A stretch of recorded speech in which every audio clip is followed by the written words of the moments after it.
Good morning class 12th। तो after function हम start कर रहे हैं इनवर्स ट्रिग्नोमेट्रिक फंक्शन। अब बात ये आती है कि सर इनवर्स ट्रिग्नोमेट्रिक फंक्शन तो कि क्या इन ट्रिग्नोमेट्रिक फंक्शन का इनवर्स निकाला जा सकता है। अरे निकाला गया होगा तभी तो हम इनवर्स ट्रिग्नोमेट्रिक फंक्शन पढ़ रहे हैं, ट्रिग्नोमेट्रिक का इनवर्स पढ़ रहे हैं। अरे बस, लेकिन सर अगर आप ध्यान से देखो तो हमें पता है, हमने पढ़ा है फंक्शन में कि हम इनवर्स, बात ध्यान से सुनिएगा, कि हम इनवर्स किसी फंक्शन का निकालते हैं वो तभी एग्जिस्ट करता है जब आपका वो given function 1 and onto हो, दैट मीन्स बाइजेक्टिव हो। जब तक आपका फंक्शन 1 और ऑन टू नहीं होगा तब तक हम उसका इन्वर्स नहीं निकाल सकते। तो फिर दिक्कत ये आती है कि सर अगर आप ट्रिग्नोमेट्रिक फंक्शन की बात करो, जैसे y = sin x की बात कर लो, ज़्यादा दूर जाने की जरूरत नहीं, y = sin x की बात कर लो। ग्राफ ध्यान से, आप इसका ग्राफ ध्यान से देखते हो तो इसका ग्राफ कुछ इस तरह से होता है, ऐसे और आगे भी जाता है ना, 0 से पाई ले लो हम, और यहाँ π/2, और इधर पीछे भी जाता है और आगे चलता जाता है ना। बस मैं इतने से रीजन की बात कर रहा हूँ, ज़्यादा मेरे को जाने की ज़रूरत नहीं है, इसे समझ में आ जाएगा आपको कि सर ये जो ग्राफ होता है ना, और ये मैक्सिमम 1 देता है, आपको ये भी पता होना चाहिए, और मिनिमम -1 देता है। कि सर ये जो आपका ट्रिग्नोमेट्रिक फंक्शन है, क्या y = sin x, अगर मैं बात करता हूँ a line parallel to x axis, अगर x एक्सिस के पैरेलल आप लाइन ड्रॉ करते हो तो वो मोर देन 1 पॉइंट पर कट करता है, एक नहीं एक से ज़्यादा पॉइंट पर कट करता है। तो सर ये तो मैनी वन फंक्शन हो गया। कैसा हो गया? Many one function for all x belongs to r, x की ऑल रियल वैल्यूज़ के लिए ये कैसा हो गया, क्योंकि इसका डोमेन r है ना, और आगे भी मैं ग्राफ बनाता जाऊंगा तो ये हर एक पॉइंट पर कट करता हुआ जाएगा, इस तरह से बहुत सारे पॉइंट पर कट करेगा अब line parallel to x axis. तो ये तो मैनी वन फंक्शन हो गया। और सर आप तो कह रहे हो कि ये फंक्शन 1 होना चाहिए और ऑन टू होना चाहिए, 1 और ऑन टू नहीं होगा तो इसका इन्वर्स एग्जिस्ट नहीं करेगा, तो फिर आप इन्वर्स ट्रिग्नोमेट्रिक क्यों पढ़ा रहे हो? तो हाँ, हम इसको किसी इंटरवल में उठाते हैं, ऐसे इंटरवल में उठाते हैं जहां ये 1 डिफाइंड हो जाए।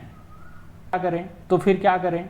तो फिर और आगे ध्यान से देखो, तो प्रॉब्लम को सोल्व करने के लिए इनवर्स ट्रिग्नोमेट्रिक फंक्शन पढ़ने के लिए कि फिर वापस से मैं ग्राफ बना रहा हूं। देखो एक बार और ध्यान से देखिएगा, मैं वापस sin x का कर्व बना रहा हूं, है ना, ऐसे और ऐसे, ये -π, ये -π/2, ये 0, ये π/2 और ये π। ये मैक्सिमम 1 दे रहा है और मिनिमम -1 दे रहा है। बात सुनिएगा, ध्यान से सुनिएगा कि सर अगर हम इंटरवल ले लें हम -π/2 से +π/2, ये वाला इंटरवल ले लें, और मैं जो लाइन ड्रॉ कर रहा हूँ देखो -π/2 से +π/2 कर्व में, ये इतनी सी जो रेड कलर से शो हो रही है आपको, इतना सा इंटरवल ले लें। तो अगर मैं इस इंटरवल में a line parallel to x axis draw करता हूं कहीं पर भी, तो वो फंक्शन ये sin x को केवल एक ही पॉइंट पर कट कर रही है, एक ही पॉइंट पर कट करती हैं। तो मैं आपको बता दूं y = sin x, x belongs to -π/2 से +π/2 वाले इंटरवल में कैसा हो गया, ये 1 फंक्शन हो गया। अरे यार ये बात समझ में, 1 हो गया। अब मैं ऑन टू की बात करने जा रहा हूं, तो अगर मैं इस फंक्शन f sin x को -π/2 से plus pi by two set ए है से लेकर के मैं जाऊं सेट बी में -1 से +1 तक। और अगर मैं आपसे ये बात करता हूं कि ये फंक्शन इस इंटरवल में डिफाइंड हो रहा है -π/2 से +π/2 से लेकर के y में -1 से +1 तक, और अगर मैं ट्रिग्नोमेट्रिक y = sin x की रेंज की बात करता हूं तो इसकी रेंज भी मेरी -1 से +1 ही होती है। तो इसकी रेंज और कोडोमेन कैसी हो गई? रेंज और कोडोमेन बराबर होने की वजह से ये फंक्शन कैसा हो गया? ये फंक्शन ऑन टू हो गया। तो अब मैं आपको साफ साफ ये बता दूं कि इस फंक्शन का, देखिएगा ध्यान से,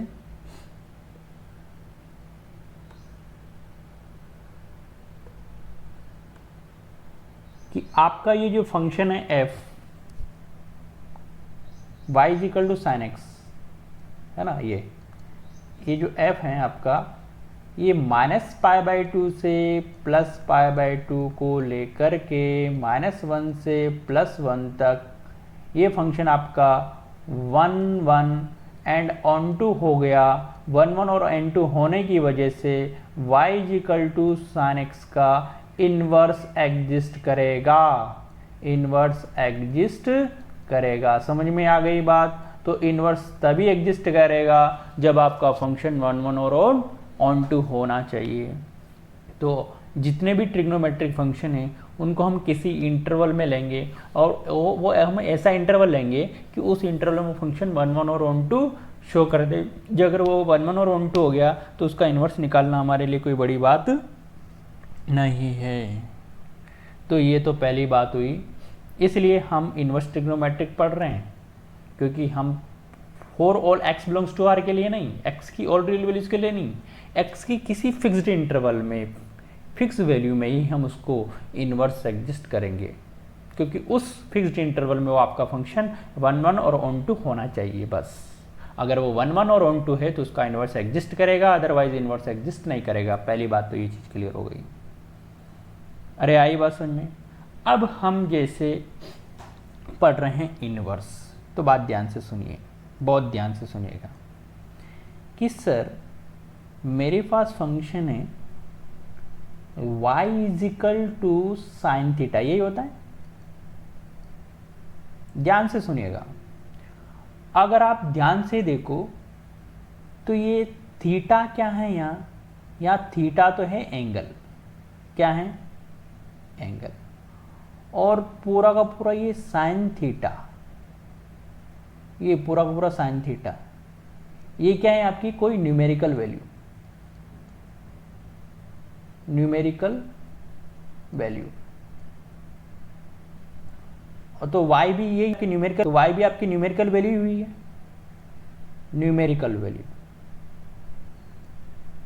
लेकिन अगर मैं इसका इन्वर्स निकालता हूं तो इसका जो इन्वर्स निकलेगा, इन्वर्स वो क्या निकलेगा? थीटा = ये पहले थीटा = क्या निकल जाएगा? Sine inverse y। तो मेरी बात सुनिए, एक्चुअली में आप जो ट्रिग्नोमेट्रिक का इन्वर्स निकाल रहे हैं, अरे ट्रिग्नोमेट्रिक का जो इन्वर्स निकाल रहे हो एक्चुअली में कुछ नहीं है, वो तो एक एंगल है। क्या है? एंगल। अरे आई बात समझ में? तो साइन इनवर्स y जो है, y यहाँ पर अब न्यूमेरिकल वैल्यू है, न्यूमेरिकल वैल्यू। और ये साइन इनवर्स y जो पूरा का पूरा है ना, ये पूरा का पूरा साइन इनवर्स ऑफ y, ये आपका हो गया एंगल। आ रही बात समझ में? तो ट्रिग्नोमेट्रिक, सॉरी इनवर्स ट्रिग्नोमेट्रिक कुछ नहीं है, इनवर्स ट्रिग्नोमेट्रिक केवल क्या है? एंगल है। इतना समझ में आया? अब हम बात करेंगे इनवर्स ट्रिग्नोमेट्रिक फंक्शन के ग्राफ की, उनके डोमेन की और उनकी रेंज की। ठीक है, क्योंकि ग्राफ हमारे बहुत ही काम आने वाली चीज़ें है ना, और ग्राफिकली आपको चीज़ें बहुत अच्छे से क्लियर होती हैं। तो नाउ हम चलते हैं डायरेक्टली फंक्शन के, ट्रिग्नोमेट्रिक फंक्शन के ग्राफ पर और उनकी डोमेन और रेंज पर। तो सबसे पहले मैं जो फंक्शन ले रहा हूँ, बात सुनिएगा, फर्स्ट फंक्शन जो है मेरा वह है y is equal to sine inverse x।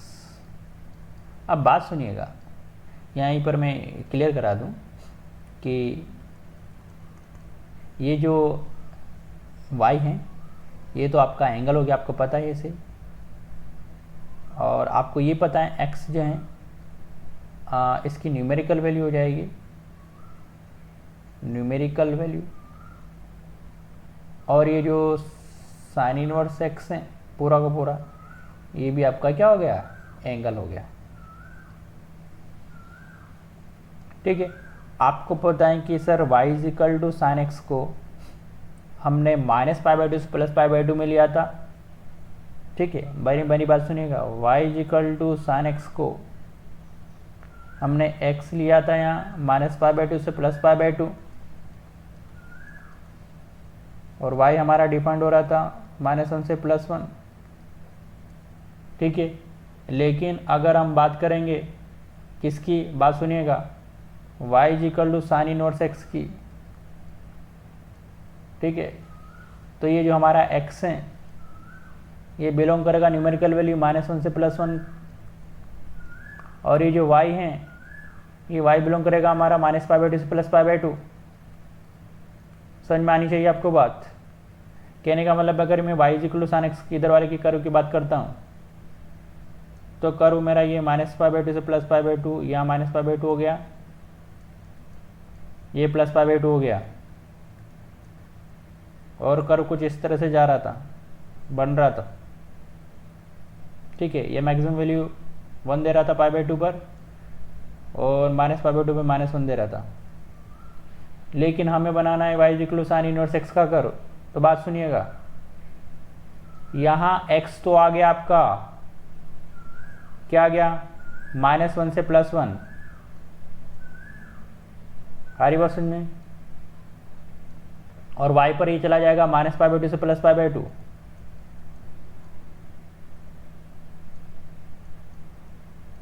ठीक है, तो आपका जो ये कर्व बनेगा आपको पता होना चाहिए कुछ इस तरह से बनेगा, ये ऐसा कि सर π/2 पर 1, तो 1 पर π/2 देगा इनवर्स, 0 पे 0, और -1 पर -π/2 देगा, यानी कि ये ऐसा कर्व बनेगा आपका। ये जो कर्व मैंने बनाया ये बन गया आपका किसका, y is equal to sine inverse x।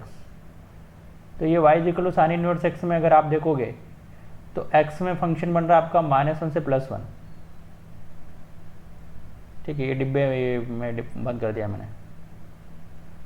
x में आपका कर्व बन रहा है -1 से +1, तो x की वैल्यू डोमेन होती है, तो इसकी जो डोमेन है, डोमेन हो जाएगी -1 से +1। और अगर यही इसकी रेंज की बात करता हूँ तो रेंज y की वैल्यूज़ होती हैं, और y की वैल्यूज़ देखो कहाँ से कहाँ जा रही है, y एक्सिस में -π/2 से +π/2 दे आ रहे हैं। तो ये हो गया y is equal to sine inverse x का कर्व, और ये इसकी डोमेन और रेंज हो गई। कोई डाउट हो तो बताइए।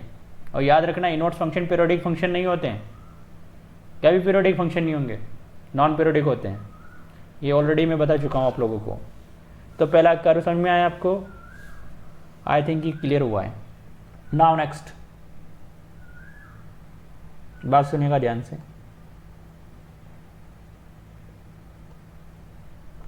नेक्स्ट है आपका y is equal to cos inverse x।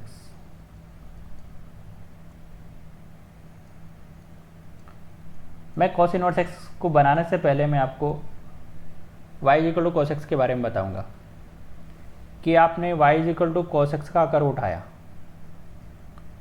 और किस इंटरवल में उठाओगे, तो फिर हमने एक इंटरवल फिक्स किया 0 टू यहाँ π/2 और यहाँ पाई आ रही है बस में। 0 पर मैक्सिमम 1 देता है और π/2 पे 0 देता है और पाई पर -1 देता है।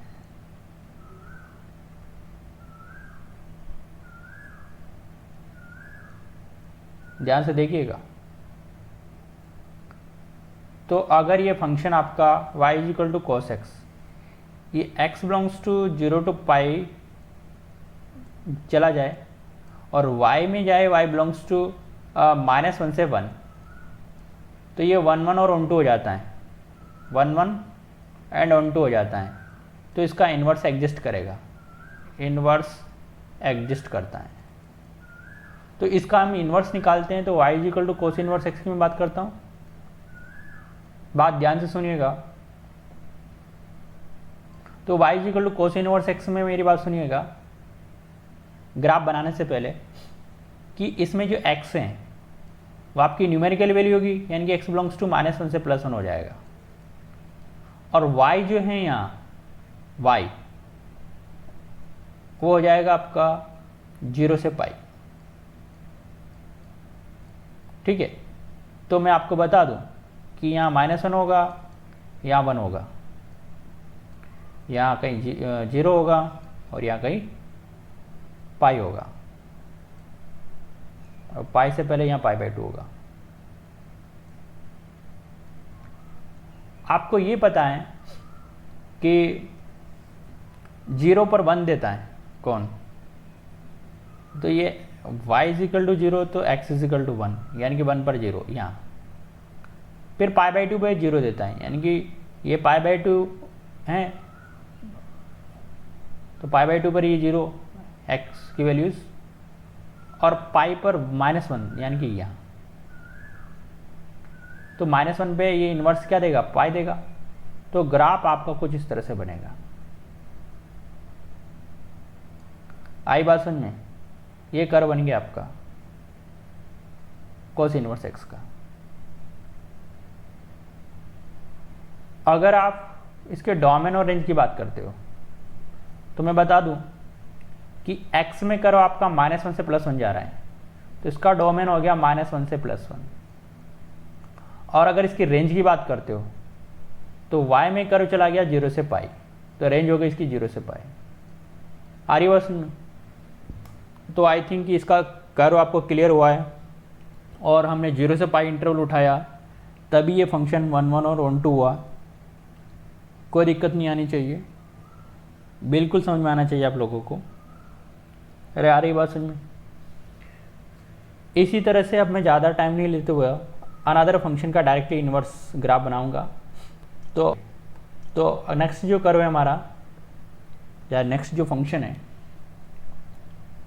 वो है y is equal to tan inverse x।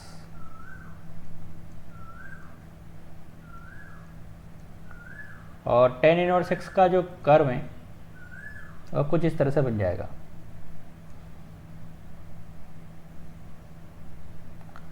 आपको पता है अगर मैं tan x की बात करता था तो उसकी जो डोमेन है, सॉरी उसकी जो रेंज है वो r होती थी, और यहाँ वो डोमेन क्या हो जाएगी, इसकी रेंज हो जाएगी। सॉरी उसकी जो रेंज होती थी वो r होती थी, और वो जो रेंज है यहाँ डोमेन हो जाएगी, यानी कि x बिलोंग्स टू r पर फंक्शन डिफाइंड होगा, और वो -π/2 से +π/2 में 1 1 होता था। तो ये y में -π/2 से +π/2 चला जाएगा, और x में आपका r चला जाएगा। तो इसका जो ग्राफ है कुछ इस तरह से बनेगा, देखिए ध्यान से। और π/2 पर कभी भी इसको टच नहीं करेगा, और इसी तरह से -π/2 पर भी कभी इसको टच नहीं करेगा। तो अगर मैं इसकी डोमेन की बात करता हूँ तो उसकी डोमेन x की ऑल रियल वैल्यूज आ जाती हैं, यानी कि डोमेन हो जाएगा इसका r। और अगर मैं इसकी रेंज की बात करता हूँ तो इसकी रेंज -π/2 से +π/2 होगी, लेकिन ओपन ब्रैकेट, क्योंकि कभी भी -π/2 और +π/2 पर फंक्शन आपका ये डिफाइंड नहीं होगा। कोई डाउट नहीं आना चाहिए, समझ में आना चाहिए। ठीक है, क्लियर हुआ? नाउ हमारा जो फोर्थ फंक्शन है उस पर हम चलते हैं।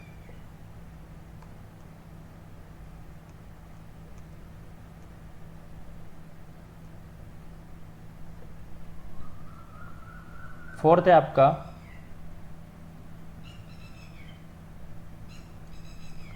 y is equal to cot inverse x।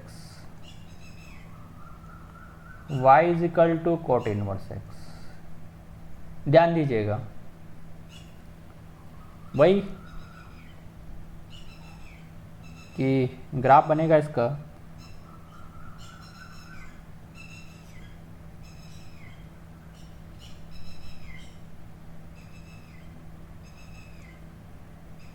Zero और ये पाई वाली लाइन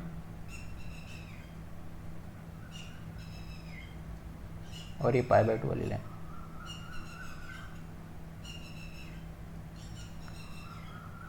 ठीक है, तो इसका जो कर्व बनेगा वह इस तरह से बनेगा,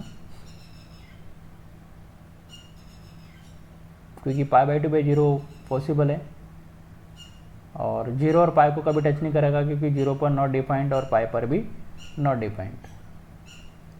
इस तरह का कर्व। अगर मैं इसकी डोमेन की बात करता हूँ तो इसकी डोमेन भी आर होती है, ऑल रियल वैल्यूज पर फंक्शन डिपेंड है, क्योंकि कॉट एक्स की रेंज आर होती है, इसलिए कोट इनवर्स की जो डोमेन है वो आर हो जाएगी। और इसकी जो रेंज है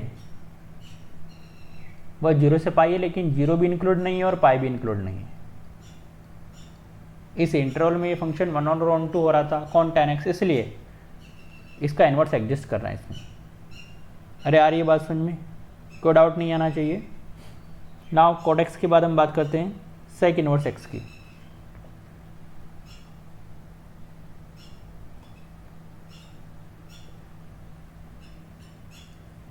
फिफ्थ है आपका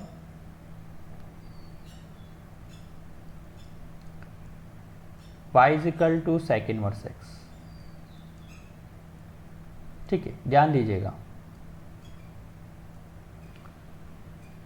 इसके कर्व की बात कर लेता हूँ डायरेक्टली, वहाँ से समझ में आ जाएगा आपको।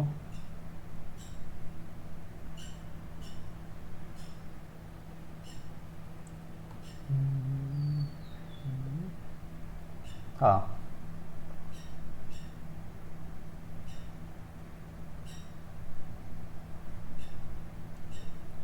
ये वो आपका इस तरह से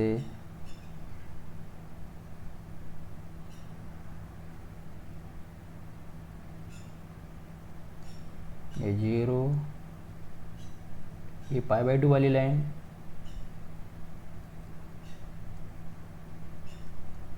और ये पाई वाली line.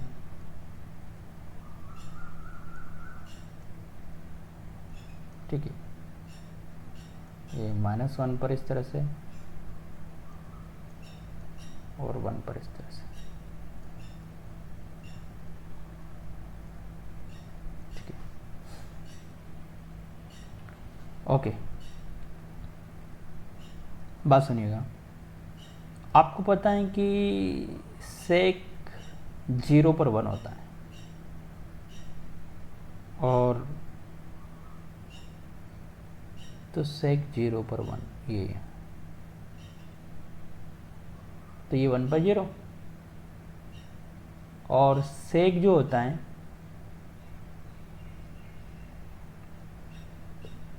Pi by 2, cos pi by 2 पे 0 होता है, तो सेक पाई बाय 2 पर नॉट डिफाइंड, तो ये इन्फाइनाइट की तरफ टेंड करेगा पाई बाय 2 पर।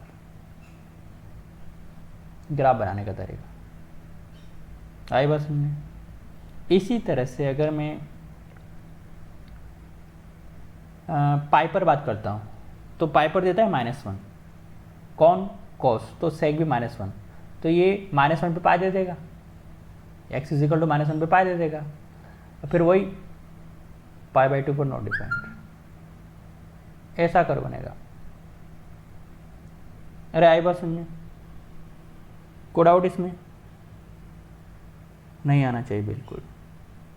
ठीक है, तो अगर मैं इसकी डोमेन और रेंज की बात करता हूँ, ध्यान से देखिएगा, इसकी डोमेन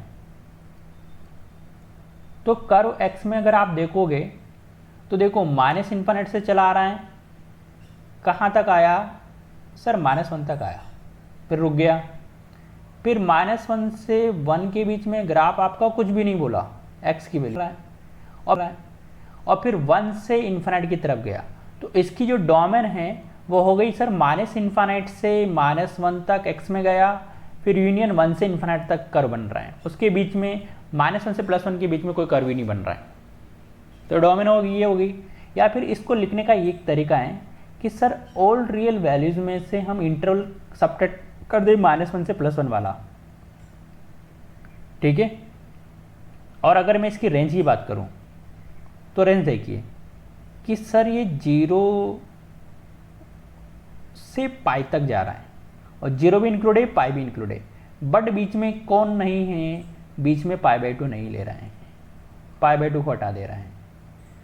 आ रही बात समझ में? या फिर मैं इसको ऐसे लिख दूं कि सर मैं 0 से π/2 गया, लेकिन मैंने π/2 को इंक्लूड नहीं किया, यूनियन फिर मैं π/2 को इंक्लूड नहीं करते हुए कहाँ तक चला गया, पाई तक चला गया।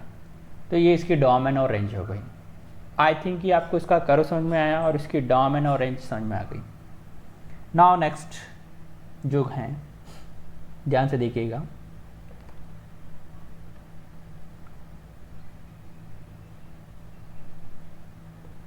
लास्ट ग्राफ है कि sir y is equal to cosec inverse x, y is equal to cosec inverse x। इसका भी क्रम देखते हैं।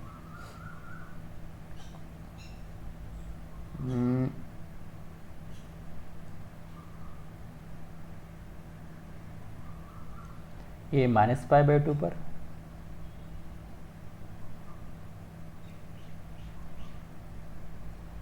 ये 0,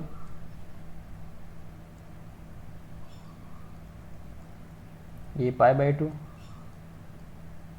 ये -1 पर ऐसे, x इज इक्वल टू और +1 पे ऐसा।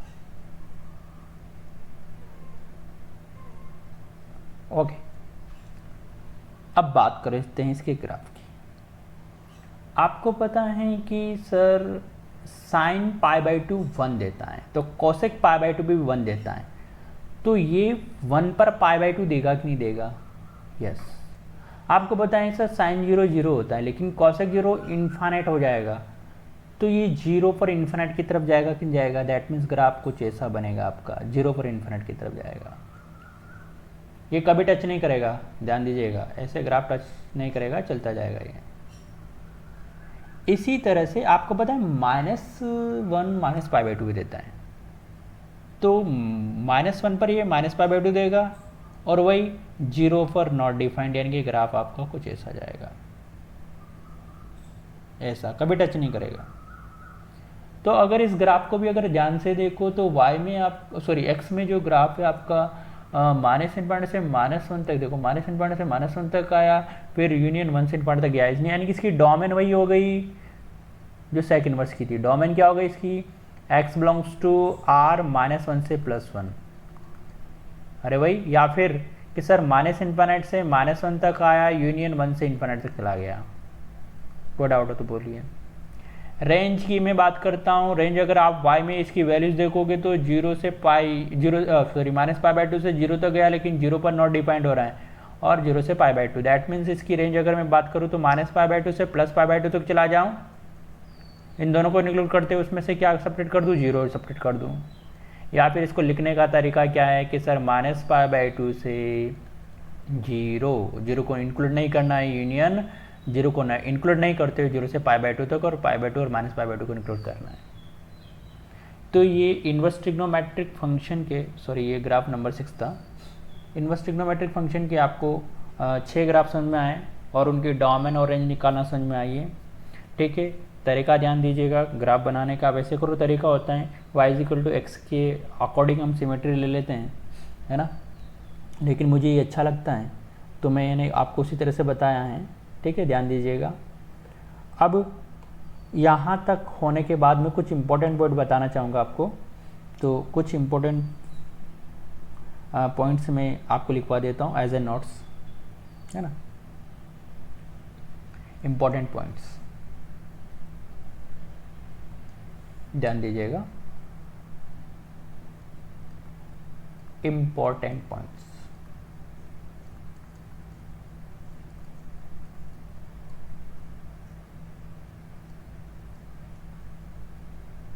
ऐसे ही आपको याद रखना है ना। ध्यान दीजिएगा पहला point,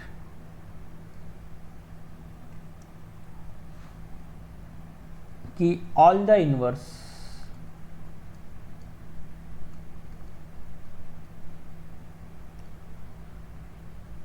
trigonometric function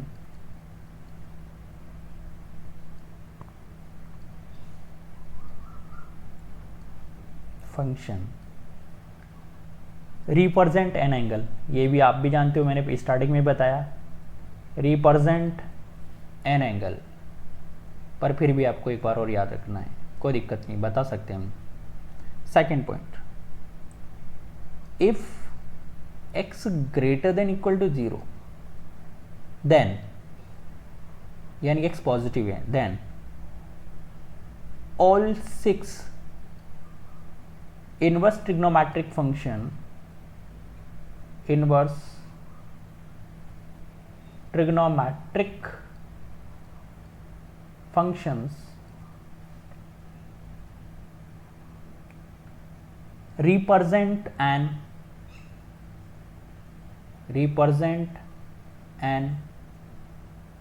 acute angle। अगर आपका x पॉजिटिव है ना, तो ये एक्यूट एंगल को रिप्रेजेंट करेंगे 6 के 6, sine inverse, cos inverse, tan inverse, sec inverse, cosec inverse. If x less than 0 है, ठीक है, देन साइन इनवर्स, और साइन का रेसिप्रोकल कोस होता है, तो कोसेक इनवर्स, और इनका भाई इनके साथ टेन इनवर्स चलेगा। याद रखने का तरीका, साइन का रेसिप्रोकल कोसेक, और इनके साथ एक टेन चलेगा, ठीक है। जब x less than 0, represent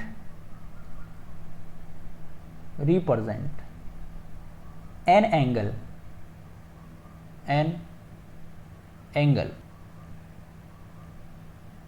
from -π/2 to 0, ठीक है। ये अगर आपका x लेस देन 0 हुआ तो साइन इनवर्स, कोसेक इनवर्स और टेन इनवर्स एक एंगल शो करेंगे, और वो एंगल -π/2 से 0 जाएगा, यानी कि फोर्थ क्वाड्रेंट। क्या होगा वो? फोर्थ क्वाड्रेंट में होगा। कोई दिक्कत? Now next point, if x less than 0, अगर आपका x 0 से छोटा है, देन बचे हुए तीन कौन? कॉस इनवर्स, कॉस का रेसिप्रोकल सेक होता है तो सेक इनवर्स, और cot inverse. Represent an obtuse angle, यानी कि ग्रेटर देन 90 डिग्री। और obtuse angle greater than 90 degree कौन से क्वाड्रेंट में? सेकंड क्वाड्रेंट में। अरे यार ये बात समझिए, सेकंड क्वाड्रेंट में होगा। तो मैं आपको बता दूं कि थर्ड क्वाड्रेंट में कोई भी ट्रिग्नोमेट्रिक फंक्शन नहीं आता। तो थर्ड क्वाड्रेंट इज नेवर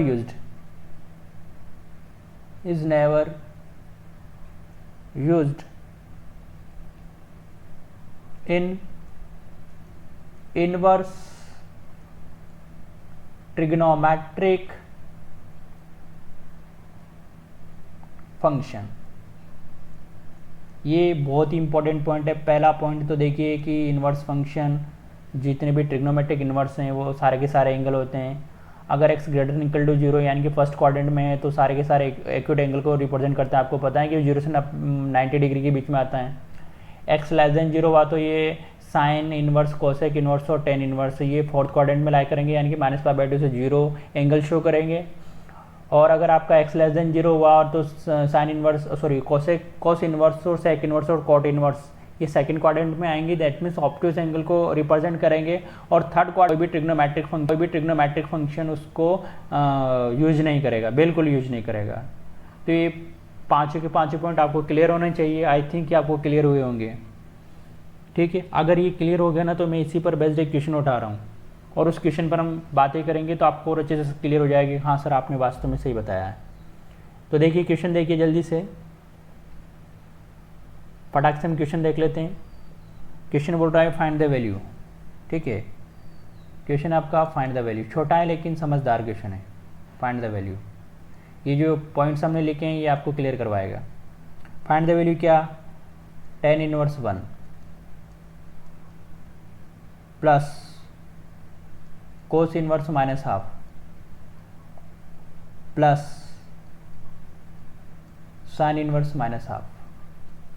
इसकी वैल्यू बतानी, ध्यान से देखिएगा, ये जो 1 है ये ग्रेटर देन 0 है, ये -1 है ये लेस देन 0 है, ये माइनस हाफ ये भी less than 0, minus half minus half. यानी कहने का मतलब है कि यहाँ x जो है ये 1 ग्रेटर देन 0, ये माइनस हाफ था लेस देन 0, ये माइनस हाफ था लेस देन 0, ये x ही तो है। यानी कि x greater then 0, x less than 0, x less than 0। मैं ऐसा लिख रहा हूँ ताकि आपको और अच्छे से क्लियर हो जाए।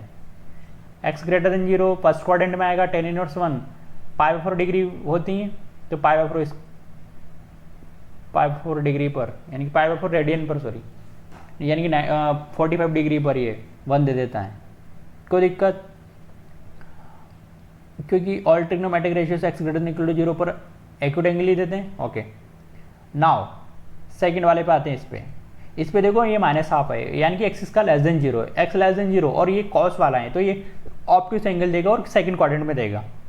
तो अब आप मेरे को ये बताओ सेकंड क्वाड्रेंट में कोस इनवर्स माइनस का हाफ किस एंगल पे देता है, तो मैं बता दूं 2π/3 पर, 120 डिग्री पर ये हाफ माइनस का हाफ देता है।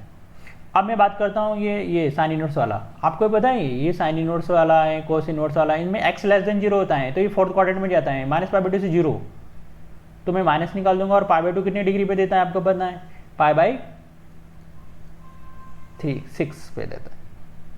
अरे आई बात समझे, तो ये -π/6 दे दिया इसने, x लेस देन 0 इसलिए। अब इन सबको एड सम करके मैं जब आंसर निकालूंगा तो ये 3π/4 देगा। तो वो जो 4-5 पॉइंट हमने लिखे हैं और उनका यूज हुआ है, देखिए ध्यान से एक बार और मैं बता दूं, डिस्कस कर लूँ आपको और अच्छे से क्लियर हो जाएगा। x ग्रेटर देन 0 क्योंकि 1 है इसलिए फर्स्ट क्वाड्रेंट में आएगा, और फर्स्ट क्वाड्रेंट में एक्यूट एंगल होते हैं 0 से 90 डिग्री के बीच में, तो ये 1 कहाँ देता है, π/4 पे, है ना। 10π/4 एंगल होता है, 10 के साथ π/4 एंगल होता है तो 1 देता है, तो 10 इनवर्स 1 क्या हो जाएगा, π/4 हो जाएगा। कोस इनवर्स में ये माइनस हाफ, ये माइनस हाफ यानी कि इसका x लेस देन 0 है तो ये सेकंड क्वाड्रेंट में, कोस वाला सेकंड क्वाड्रेंट में जाएगा और ऑब्ट्यूस एंगल दे देगा। तो सेकंड क्वाड्रेंट में माइनस हाफ कितने डिग्री पे देता है, 120 डिग्री पे देता है। उसके बाद साइन इनवर्स की बात कर लेते हैं। साइन इनवर्स माइनस इसका x लेस देन 0 है तो ये -π/2 से 0 जाएगा, -π/2 से 0 का मतलब ये -π/6 वैल्यू पर माइनस का हाफ दे देगा, और जब इनको सम वगैरह करेंगे तो 3π/4 दे देगा। तो आई थिंक कि आपको ये क्वेश्चन क्लियर हुआ है।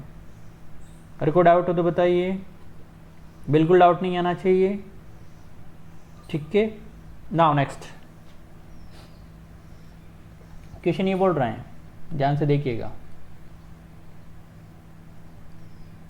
क्वेश्चन बोल रहे हैं कि इफ, और इसने दे दिया समेशन, और ये i बराबर 1 से जा रहा है 2n तक, कोस इनवर्स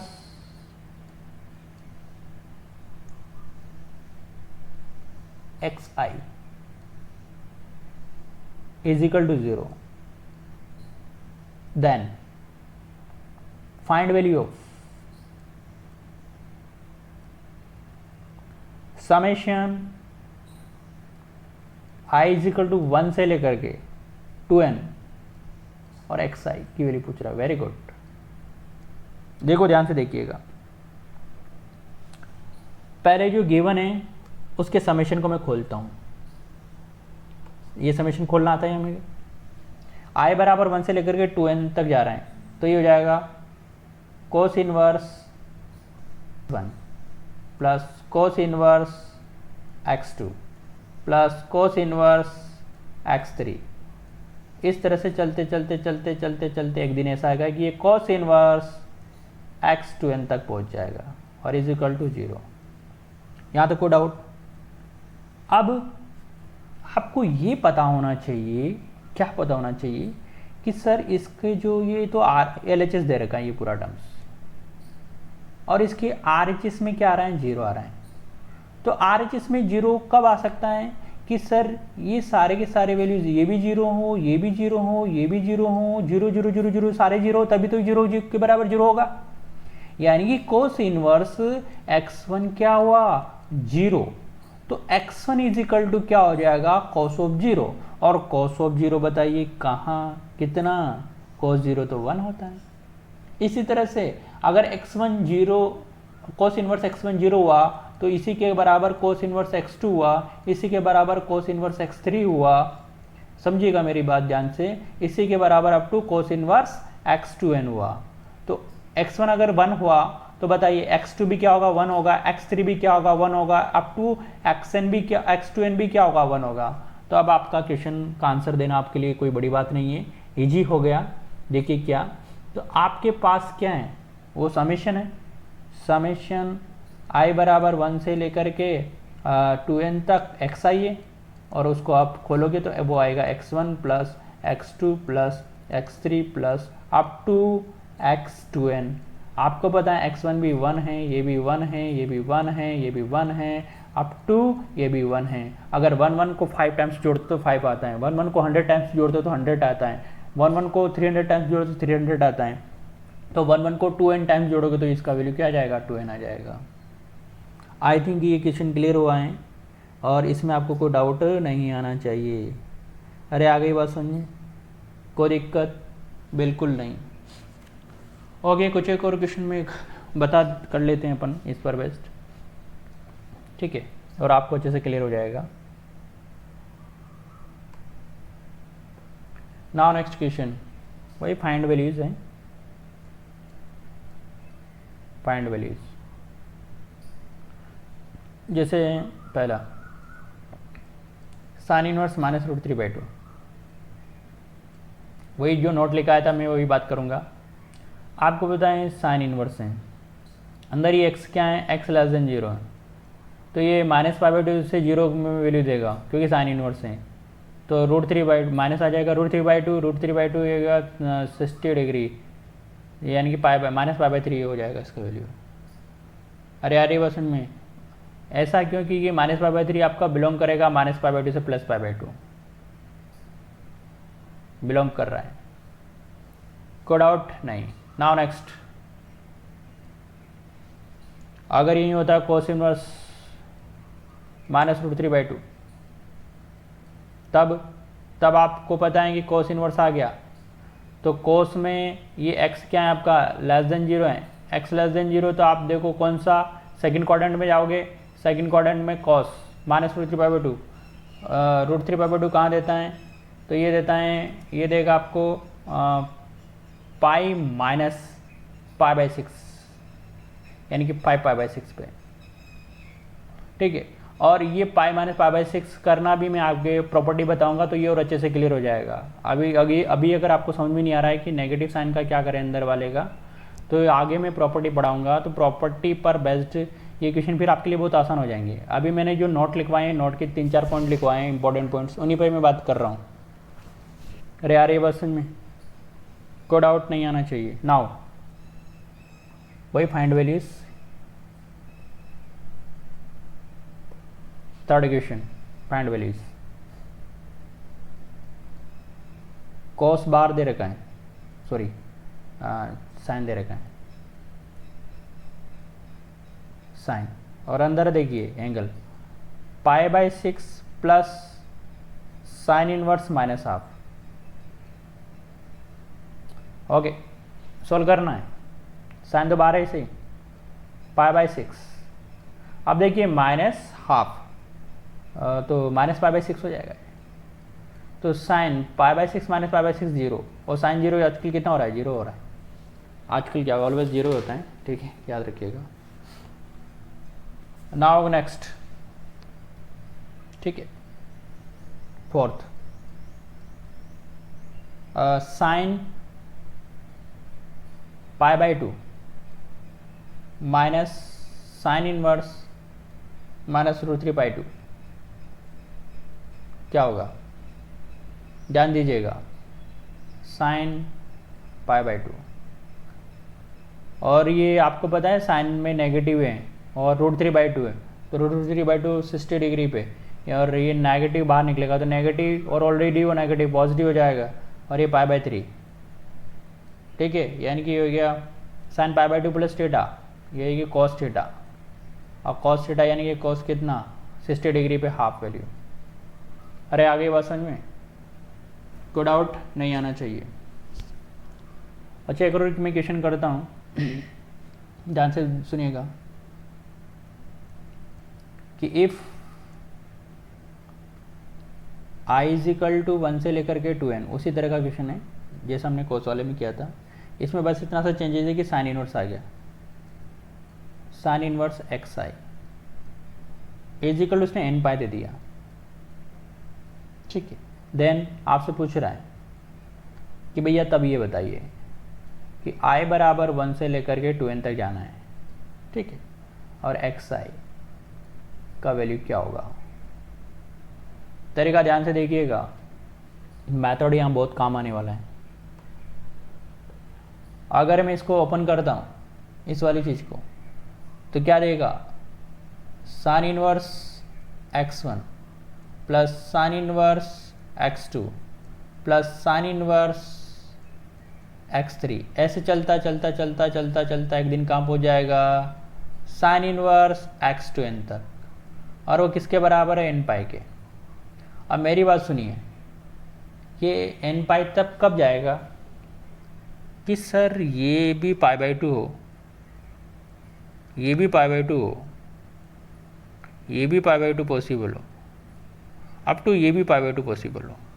इन सबको अगर मैं π/2 रख देता हूँ तो π/2 का सम n टाइम्स, तो वो हो जाएगा 2n × π/2, यानी कि कितना, n पाई हो जाएगा। अरे आई बात समझ में, इसलिए मैं क्या कर रहा हूँ कि साइन इनवर्स x1 = π/2 इस तरह से डिस्ट्रीब्यूट कर देना, आपको कुछ ज़्यादा सोचना नहीं है।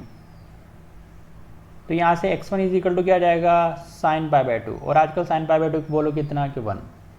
तो सिमिलरली यही x2 के बराबर होगा, यही x3 के बराबर होगा, और यही किसके, x2n के बराबर होगा।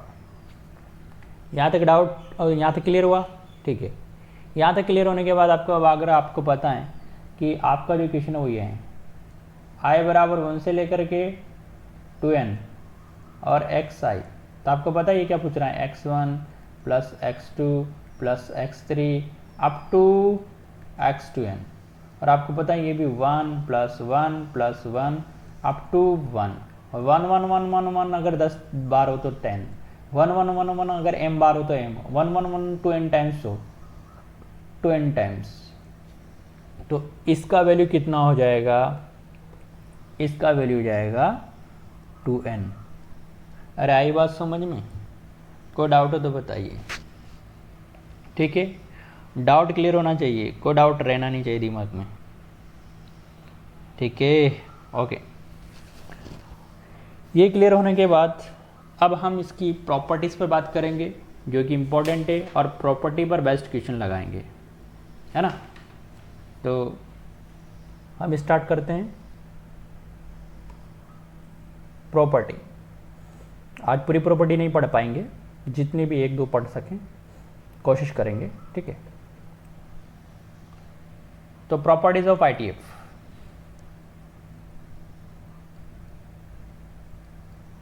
Properties of ITF inverse trigonometric function. Properties of ITF में सबसे पहली जो प्रॉपर्टी है P1 है ना, प्रॉपर्टी नंबर फर्स्ट, ध्यान से देखिएगा।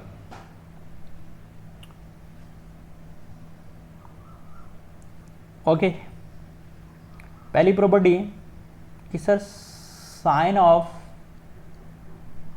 साइन इनवर्स x ये हो जाएगा x, लेकिन आपको पता है साइन इनवर्स x का डोमेन -1 से +1 होता है, तो ये x तभी देगा जब आपका x बिलोंग्स टू -1 से +1 होगा। ठीक है, तो अगर मैं इसका ग्राफ बनाने की कोशिश करता हूँ, अगर मैं इसको y इक्वल टू ये बोल देता हूँ y equal to sine inverse of sine x, तो ये y इक्वल टू x वाली लाइन आ जाएगी। और y इक्वल टू x वाली लाइन में अगर आपका कर्व x -1 से +1 जाएगा तो y भी आपका -1 से +1 जाएगा। अरे यार ये बात समझ में, यानी कि कर्व कुछ ऐसा। अरे क्लियर है? नाउ अगर मैं बात करता हूँ cos इनवर्स x, तो ये भी क्या हो जाता है, x हो जाता है। इसमें भी x आपको पता है -1 से +1 नहीं जाएगा, यानी कि y equal to cos inverse x का कर्व बनाना चाहूँ तो इसका कर्व भी वैसा ही आएगा। ये 1 पर 1 और -1 पे -1। अरे कोई डाउट? इसके बाद अगर मैं बात करूं tan of tan inverse x, tan of tan inverse x, तो वो x होगा। लेकिन आपको पता है यहाँ x बिलोंग्स टू r होता है। कहने का मतलब है कि x अगर r दे दिया तो y भी क्या हो जाएगा, r हो जाएगा। इस तरह से ग्राफ आपका है ना। नाउ अगर मैं बात करूं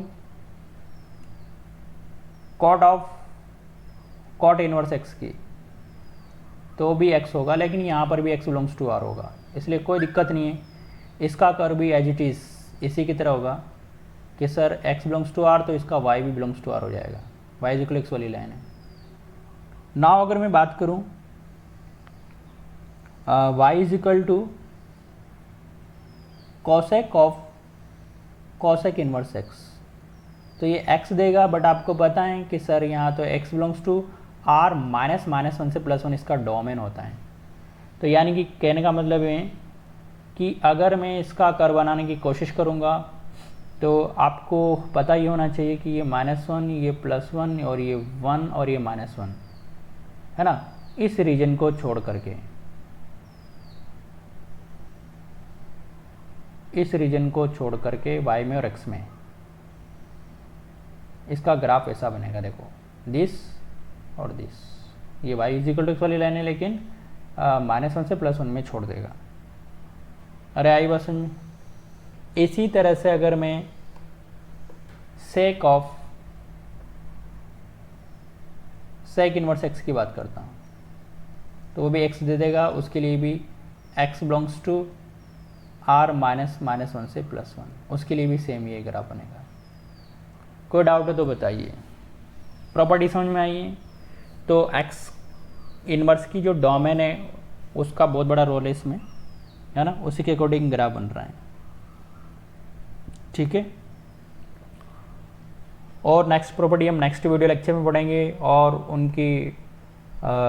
पर बेस्ट क्वेश्चन लगाएंगे। तो आज के वीडियो लेक्चर में हम केवल प्रॉपर्टी नंबर 1 लिए हैं, इस पर बेस्ट क्वेश्चन भी हम नेक्स्ट वीडियो लेक्चर में देखेंगे। तो आज के लिए इतना ही काफ़ी है। Thank you class. ठीक है, okay, thank you so much.